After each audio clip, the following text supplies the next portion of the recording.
Yeah, so I wasn't connected to myself. I needed gratification from women, from drugs, from other things to even feel some sense of worthiness. And I actually went through a feminine cleanse because I had a very, very unhealthy relationship with women. I'd basically go and sleep with them. As soon as the deed was done, I'd be off chasing the next one because that gratification had been and gone, and it had gone so quickly. I couldn't hold anything. I'd need something else. I was basically addicted to women, just trying to get that next high because I had no ability to contain anything and be with anything because I wasn't present in my body. Like I was just full of holes. All right, everybody, welcome back to Flip Your Mindset. I'm so used to saying flip that shit because that was the name of my podcast for the longest time. And the only reason why I changed it is, I swear, just for copywriting and trademark, because I went through a trademark process and it's laborious and expensive. And I already have it for Flip Your Mindset. So we're going to brand everything under that. But I have my guest back today. His name is Rex Haynes Henderson. And if you listen to the podcast, you're going to have already heard an episode with him. The link to that episode is in the show notes. You're going to want to look for that.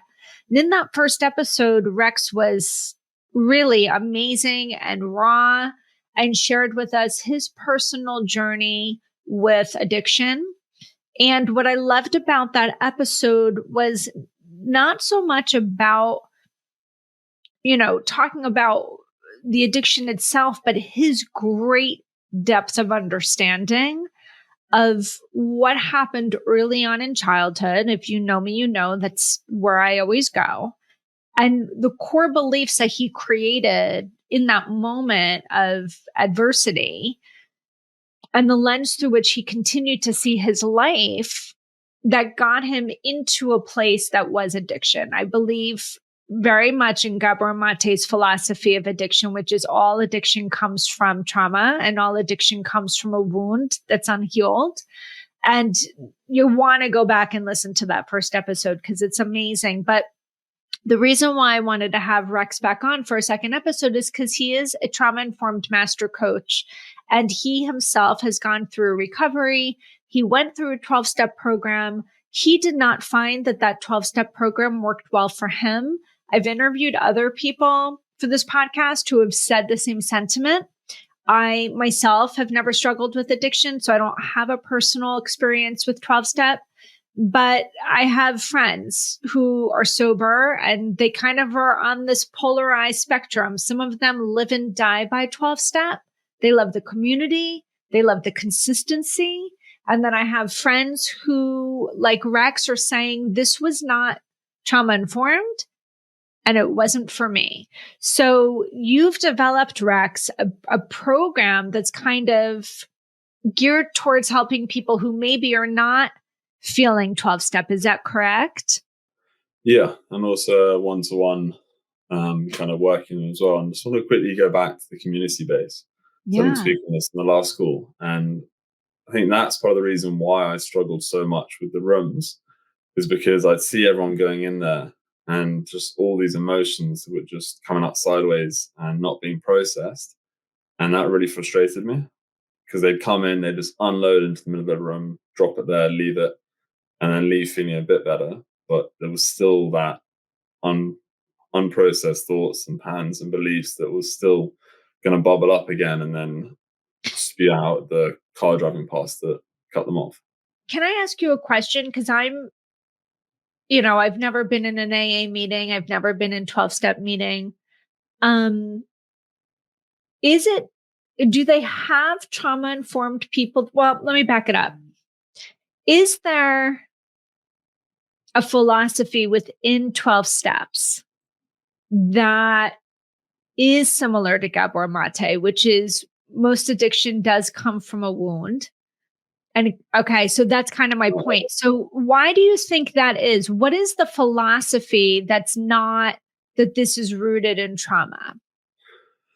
So in the big book, the 12 steps, Alcoholics Anonymous, that basically is like their Bible pretty much. It states very clearly that they're powerless over their addiction and they're born that way. Nothing they could have done could have changed it. And the one and only way to get sober and stay sober is by working these 12 steps. So they live and breathe by that book. It's basically their religion. And anything else, there's a bit resistance. And I've tried supporting a few people from other meeting rooms, and they said, no, we're trying this way. It's kind of proven, yeah. Do you think that I'm going to be very careful about the way that I say this. Do you think that that's somewhat designed to lessen the shame for people? That they don't have agency and that they don't have responsibility? Because one of my good friends, Vincent Castellanos, is 29 years sober this month. Oh, and he's one of these people, yeah, really, on the spectrum that is similar to you, which is 12 steps not for him. Mm-hmm. And he brands himself as the responsibility coach, right? And so his feeling is, no, I am responsible for this. And I did make choices, and there were things that happened that I'm willing to take responsibility for and understand within myself. But I also understand I don't need to be branded as my decisions from 29 years ago or 40 years ago. Mm-hmm. So do you think that there's a part of 12 step, and I'm really careful in saying this because I'm not informed on 12 step. Is there a part of 12 step that you think is designed to say I'm powerless to the addiction and I was born this way and there's nothing I could do to change it, in order to actually alleviate any kind of shame that would be associated with the responsibility of actions that were taken? Yeah. So what's coming to mind is it's kind of alleviating the blame and kind of removing that shame from the addiction and from what you've done in the past, and kind of removing that past self from you. But what came through just now is it's easier to remove blame, say I'm powerless, I basically had no control over it, it was bound to happen, just a matter of time, than actually taking ownership of what actually happened and then working through that trauma, releasing it, reliving it, actually moving it through you. Because in the past, anytime they'd experienced any big emotion, anything they couldn't control, they'd suppress and use addiction to numb and feel something different. So when they start to work through that, if it's done through the trauma-informed way, then they have to learn how to regulate their nervous system, which they used to do through drinking drugs or smoking, whatever it was. And that kind of all those feelings and bubbling up inside feel immensely terrifying. Of course. And then what are you going to fall back on? Yeah. When it gets too much, they go to the one thing that they know works, even though it's not working on so many levels. On one level, it is still working. Yeah, I understand. It's fascinating to me. So can you share with us what it is that you've developed that from all of your training, all of your obvious, self journey, that people might want to know about a different way of, being sober and maintaining sobriety? Yeah. So probably the only thing I'll take from the program is the step one. Because when I went into rehab, I believed I didn't have a drinking problem, it was just drugs. But that really honed in how big of an impact it was actually having on my life. So gaining clarity on the effect it's having on you. So becoming aware of it. What is step one? So step one is, I can't remember what is step one? What's like the general sense of step one? Basically, it's kind of affirming that you are an addict. So understood. I'm powerless over my addiction, I think. Okay. Something along those lines. Yeah, I admit that I admit that I'm powerless over my addiction. Okay. So I'm not a massive fan of the powerlessness, but the fact that it really hones in how big of an addiction there actually is, there is. I feel that, by the way, because I don't know how your training was for your mastery in coaching and being trauma informed, but I know as a trauma recovery coach, one of our biggest principles is voice and choice, right? I have a voice and I have agency and the power to use my voice. So anything that feels like, I guess this is what I'm saying, powerlessness sometimes is someone's trauma, right? Trauma is never the event. We know this. This is a great saying from Gabor Mate. If trauma is not the event, trauma is the interpretation of the experience, right? The way that it's embodied, the way that it's understood, the lens through which you create to then see yourself, right? You said in the first episode, I was not lovable, right? So how you see yourself, and then that ultimately affects how you interact with others in the world around you. It's kind of simple, but not simple. But if I look at experience, like I was in an experience in the last 4 years that in my head, I could hear myself saying, that was so traumatic. That was so traumatic. I went through something with my family that was really hard. And in my mind, I keep saying that was traumatic.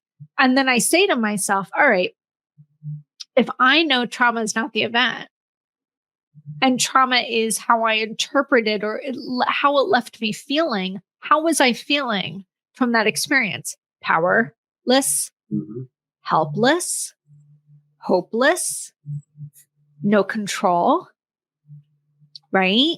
And I could say to myself, and when did that feeling start? When did I start feeling powerless in my life? Is this an old wound or is this a new wound? Right? That's the process I go through. So it kind of like goes like this to me when I hear the first part of this program is I am powerless, because that in and of itself can be traumatic for someone. Would you agree with that? Yeah, completely admitting that you are powerless, especially those people that, how to say this, have been having to fight their entire lives to actually be seen, make a stand, do things, constantly feel like they're trying to run and do something. To say I'm absolutely powerless is terrifying. I'm feeling that. Like I can literally feel right now in my system, like a closing of my throat, tightening of my chest, and a clenching of my stomach.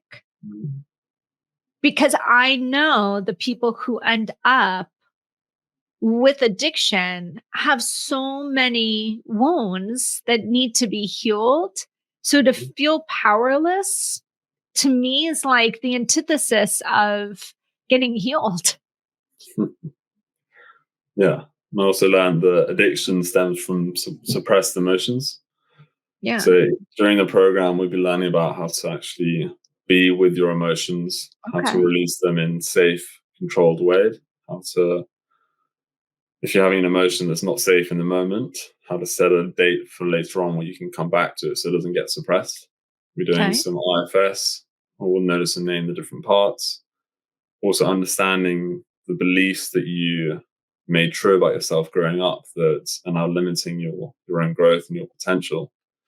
And also these negative thought patterns that people get stuck in, how they can kind of spiral down. So when you have the thought to go and drink, to go and use, how you can hook onto it, and how it spirals down, and also digging more deeper into how a craving is just a desire to feel something different. So understanding what's not safe, what are you running from, how can I be with this, how can I change that internal state yourself. So you're mentioning this is in the program that you've developed, that you do a little bit of parts work and a little bit of IFS at the beginning. Some people might not know what that is. So IFS is internal family systems. It's a therapeutic model that was developed by Dick Schwartz 40 years ago. Some people call it parts work. That's how I relate to it as a practitioner of it. Can you describe in your words how you describe parts work to your client, and how that's in play when it comes to recovery? Yeah. So parts work in a very kind of rudimentary kind of way is basically you have all these different parts within yourself that play different roles. Some are protectors, some are firefighters, each one has a different role. And then growing up, when you get into addiction, a certain part of you, I used to call mine Timmy, comes out, he's now at the forefront, he's running the show. And whenever you get a big emotion, Timmy comes up saying it's not safe. You have to go and use. That's what will make you feel safe. And during the parts work, it's learning to observe this and come in from a unbiased sense and speak to this part as your new self, as the person you are today. And what I often do with them is say, okay, look, thank you so much, Timmy, for protecting me for all those years. Thank you for taking charge when I couldn't myself. But I'm now 27 years old. I'm a completely different person to how I was when I was 4, when this part came up. Obviously, these numbers don't change for different people. I would love to be given the opportunity to take control of my life. And you're more than welcome to come back out if you feel I can't do it on myself. Taking people through those different conversations and basically acknowledging them, saying thank you so much, then letting them know you're a different person to who you are when they first came, and then saying you can still come in if absolutely necessary, but I would like to. I mean, for people that don't understand parts, I want you to think about how often you say, there's a part of me that wants to do this, but then there's a part of me that wants to do that. Or there's a piece of me that thinks this, but then there's a part of me that thinks that. We talk in parts all the time. And the idea behind parts work is that we all are born with like a self energy, but over time, early on in life, we start to develop different parts that protect us from things that feel horrible or scary, or, we don't know how to process. And they're real. And it's funny because you said that you have a name for your part, which is Timmy. And when I was 11, 12, I had a lot of things that happened in a rapid, succinct manner that were really, I'm going to put in quotes, traumatic for me. And I had moved in that process. And I had gone from a very, very, very diverse, socioeconomically diverse, racially diverse community to a very, very white, very wealthy community. And I was very uncomfortable in the second community. These were not my people. This was not how I grew up. I didn't grow up with a lot of wealth. My parents had gotten divorced. My mom had gotten remarried. And this is where we moved. And I felt so disconnected from everything that I knew as being like kind of my vibe. And I had a lot of anger for other reasons, not because of that move. That was not a part of me I recognized. It was a level of anger in me that was almost more like a rage. And when I was very young, I could feel it. And I named it Shaniqua, like this. It wasn't, I never had to think about it. I knew how she looked, how she stood. She had this real attitude, and she was with me like always, because I was with these like very white upper crust people, and that's not what I was used to. So it was almost like I kind of created this like culmination of like who all my best friends were, where I had lived, and like brought one of them with me, because this was in the 80s. Like there was no cell phone, there was no Zoom or Skype or WhatsApp or FaceTime. Like I had to leave everybody. The only way I could connect with people was on the phone or through a letter. Right. So it's almost like I brought a culmination with me.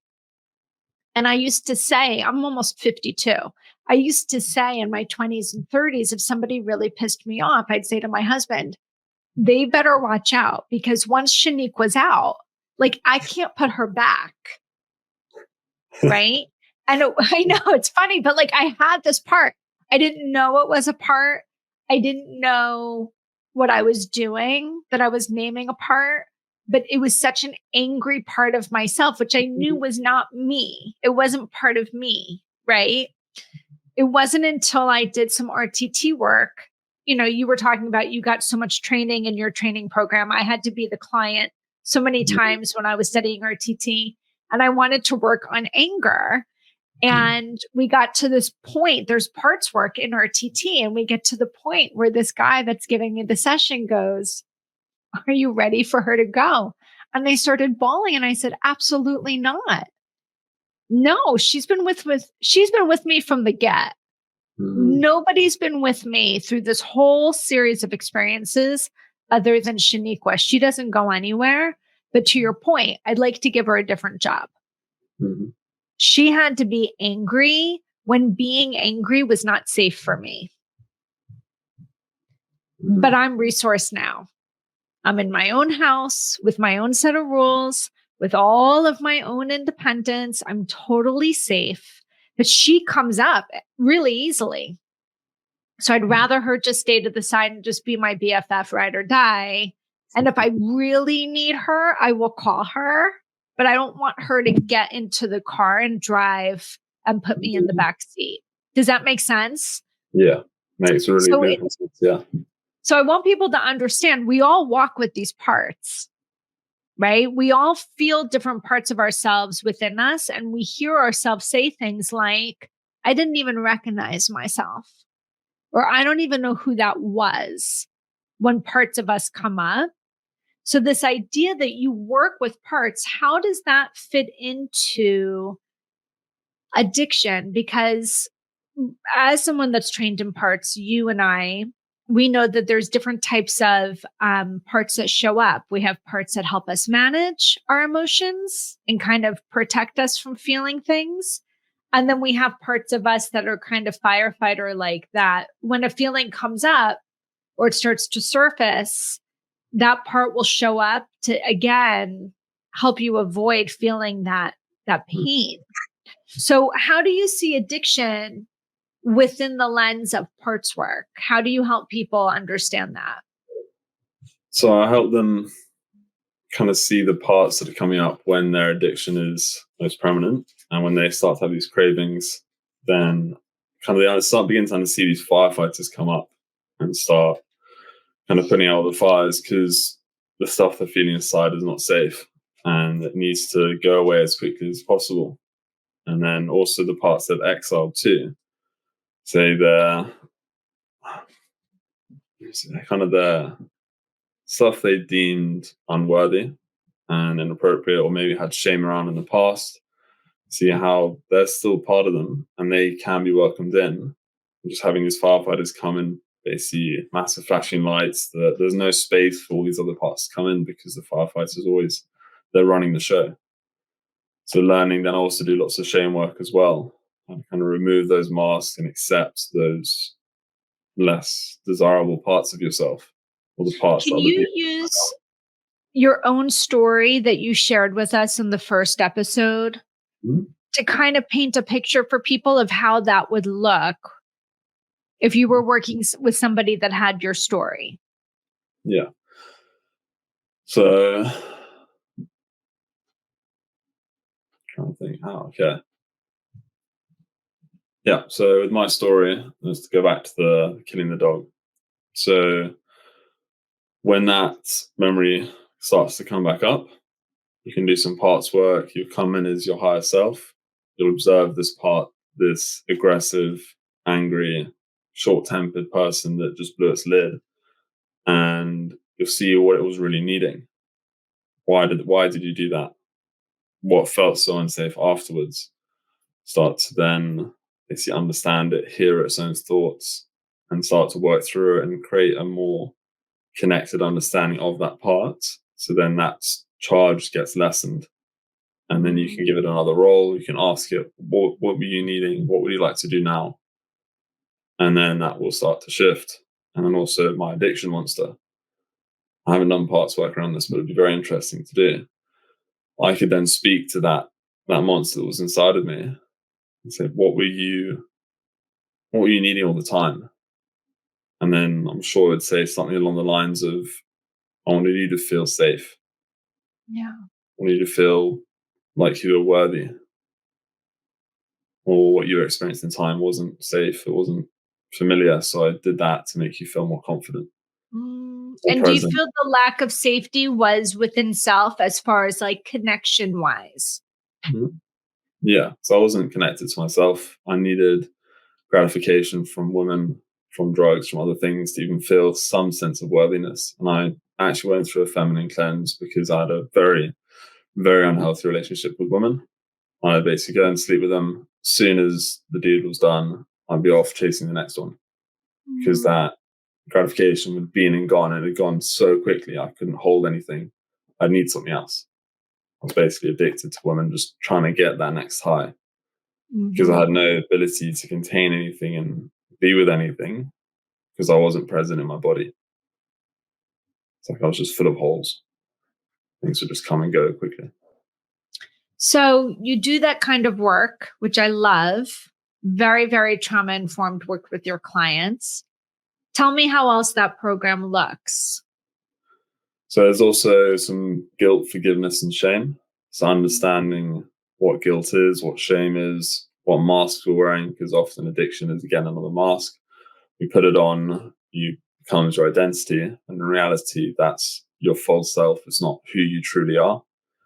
Understand how to forgive themselves for their past, and then reframe it into the truth is. So see it in a different light, see it for actual fact, and change that belief about themselves. And then also building a somatic body so you can hold this new shape of yourself, so you can actually contain and receive more things without becoming dysregulated and having to reach for something to calm you down or feel something different. And also learning how to say no and the true power that comes from saying no. Is there any part of any of what you just described that you find is the part that most clients struggle with the most? The somatics. Yeah. Can you describe that? So somatics, very simply, is basically learning to understand what's happening in your body. So in the Yeah. last episode, I shared my somatic release when I was in the process group about the big red ball that was going up and down me. That all stemmed from me rubbing my hands. And it's learning to listen to your body's signals. And what we do is we increase your somatic body so then you can expand your window of tolerance and hold more things. So if someone pisses you off and annoys you, you don't just blow your lid. You're able to hold more of that energy and learn how to release it in a healthy way, rather than just shoving it all down and trying to forget about it. How do you do that? How do you help people increase that window of tolerance and create that greater stance for somatic connection? There are lots of different ways, but one of the easiest ones to describe is placing a hand on your heart, one on your belly. And I do a count to the 4 seconds in through your nose, hold for a pause at the top, 6 seconds slow out through your mouth, and then a second pause at the bottom. Repeating this breathing, I envision them to feel their energetic body, and every breath expand out sideways, and then every exhale is holding that there whilst exhaling, inhaling, getting bigger. So you go sideways first, then I go down into the ground and up into the air. So they're really connecting down into the earth. And then once you do that, I go forward and backwards. So basically just creating a massive kind of ball around them.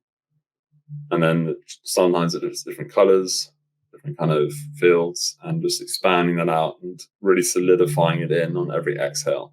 So it creates that more space around you. So then when you start to feel these big emotions, even if they do get outside your body, you have that energetic field around you that can still hold them all in there.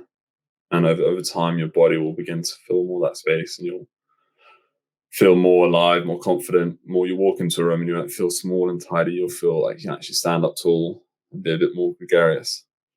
Yeah, I love this.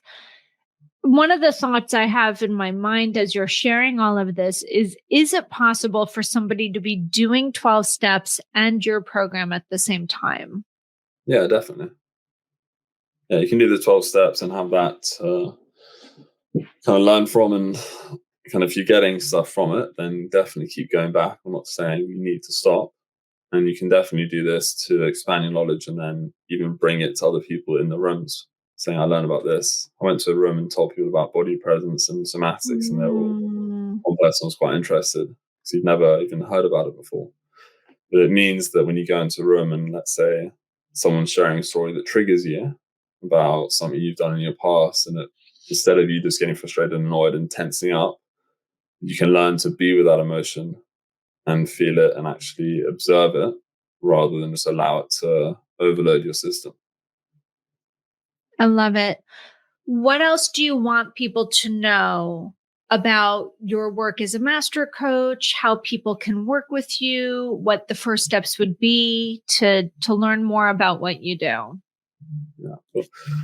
So you can either check out my Instagram account, which is below, or it's at Rex St. Anderson, or go onto my website, www.befriendyourbeast.com.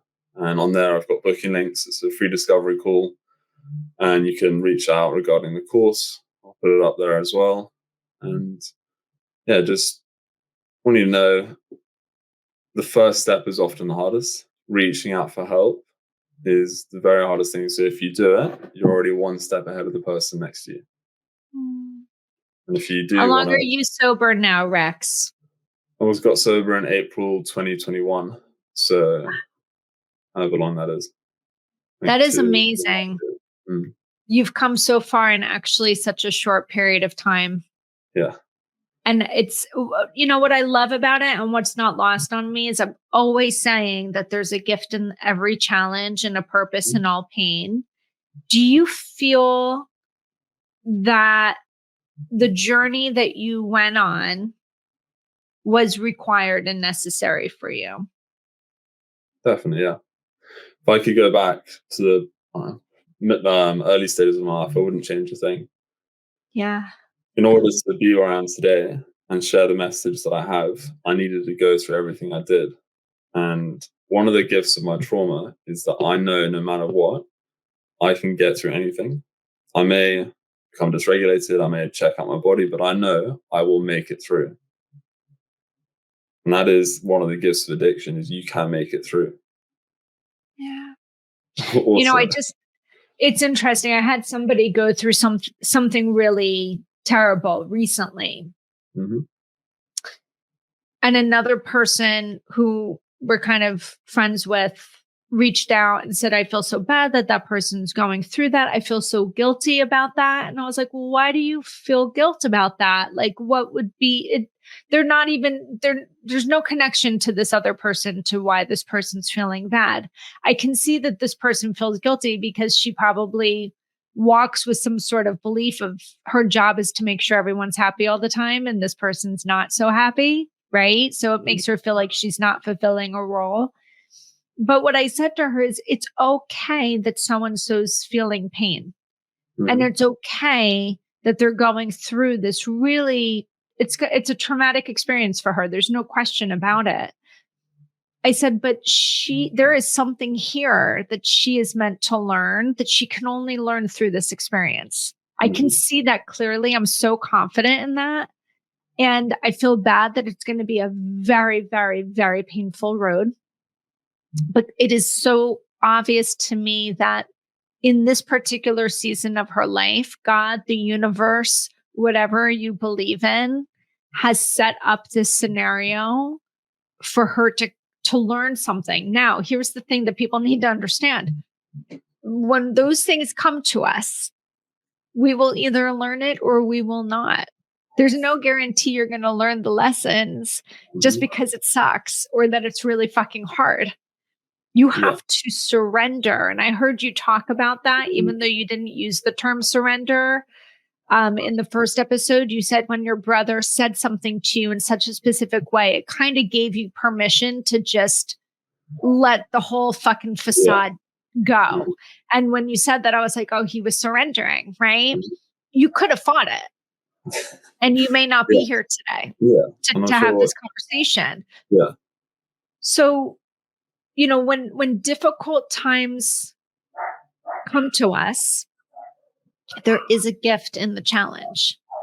And it's whether or not you surrender and literally get on your hands and knees and say, I give it up to whatever. I'm just along for the ride. Teach me what I'm meant to learn here. And then be open to Mhm, everything. Be open to hearing things about yourself you don't want to hear. Be open to feeling emotions you don't want to feel. But if you do not completely surrender in that moment, you cannot reap the benefit of the entire experience. mhm. And that will be a shame because then it will be lost. And by the way, the universe will then just give it to you 10 times harder Exactly. Yeah. at another time. So you actually get the lesson you're supposed to get. Mhm. Would you agree with that? Completely. Yeah. But you'll kept getting exposed. You keep getting exposed to the same situations in different ways until you do learn the lesson. Yeah, I believe that. And part of Mhm. that's very Buddhist of me. I have Buddhas all over my house. I'm very philosophically Buddhist by nature. And the idea is, in order to get to nirvana, which is like a heaven like place, you must be enlightened. And the only way to be enlightened is to learn the lessons you're meant to learn, however many lifetimes it takes. Mhm. But here's the thing, guys, we don't learn lessons when we're hanging out frolicking in beautiful fields of grass with rainbows above us. We learn through the depths of hell.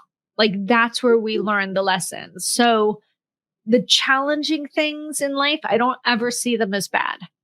They might not feel good, but they Mhm. are likely your greatest teacher. And I feel like the quote unquote good times, which are basically anything that make you feel peaceful and great, is your respite. Mhm. I love that. Yeah. It's true what they say, diamonds are made under pressure.